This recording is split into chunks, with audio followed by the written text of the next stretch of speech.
और अब हम जिस खबर का विश्लेषण करेंगे वो आपके पूरे परिवार की सेहत से जुड़ी हुई खबर है। आपको जानकर हैरानी होगी कि आपके भोजन की थाली में से जरूरी पोषक तत्व गायब होते जा रहे हैं। यानी आप जो खाना खा रहे हैं उससे आपका पेट तो भर सकता है लेकिन पोषण नहीं हो सकता। नेशनल इंस्टीट्यूट ऑफ न्यूट्रिशन ने इसी वर्ष एक फूड कॉम्पोजिशन टेबल तैयार किया है, जिसके आधार पर इंडियन डायटिक एसोसिएशन यानी आईडीए ने भारतीय थाली से जुड़ा एक रिसर्च किया।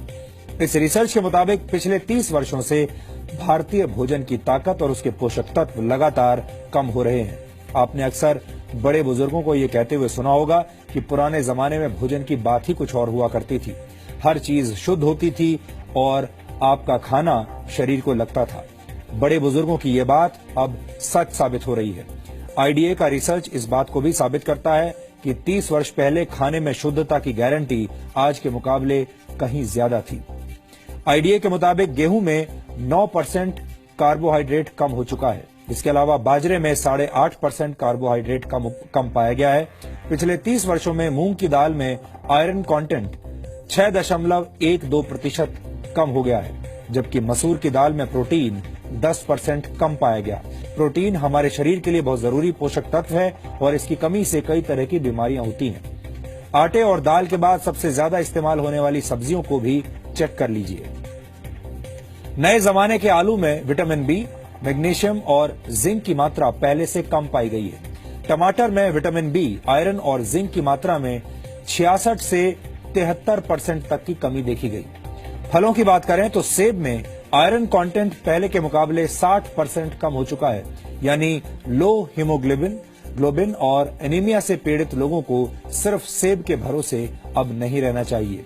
इस आंकड़े को देखने के बाद कई पुरानी कहावतों से आपका भरोसा उठ सकता है।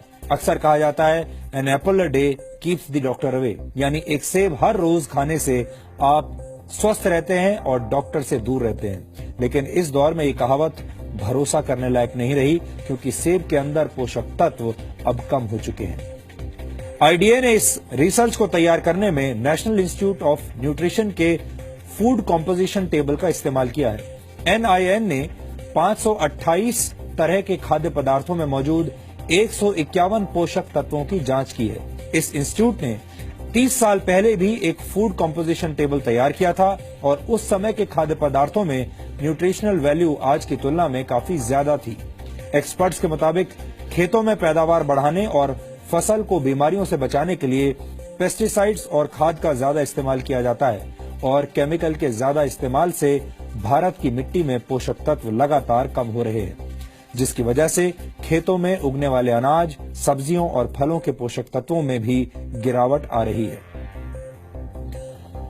भारत की मिट्टी में जिंक की मात्रा 43% कम हो गई है। इसी तरह बोरॉन 18.3%, आयरन 12.1%, मैग्नीशियम 5.6% और कॉपर 5.4% कम हो गया है।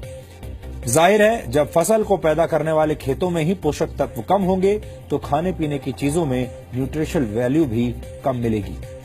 इस रिसर्च के मुताबिक ऐसे अनाज, फल और सब्जियां खाने की वजह से आपकी सेहत पर अब फर्क पड़ रहा है, असर पड़ रहा है। आपका शरीर कमजोर बुनियाद वाली उस इमारत की तरह है जिसमें हमेशा रोगों की आशंका बनी रहती है। भारत एक उभरती हुई आर्थिक शक्ति है। भारत दुनिया का सबसे युवा देश है।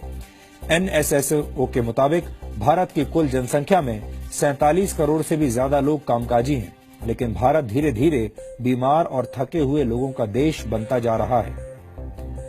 दिसंबर 2015 में आई द लैंसेट की एक रिपोर्ट के मुताबिक सेहत के मामले में 5 ब्रिक्स देशों में भारत सबसे नीचे है। ब्रिक्स देशों में भारत के अलावा ब्राजील, रशिया, चीन और साउथ अफ्रीका शामिल है। 2013 में पूरी दुनिया में बीमार लोगों की कुल संख्या में से 20% भारतीय थे। भारत में इस वक्त 7 करोड़ लोग डायबिटीज के शिकार हैं और डायबिटीज के मरीजों की संख्या के मामले में भारत चीन के बाद दूसरे नंबर पर है।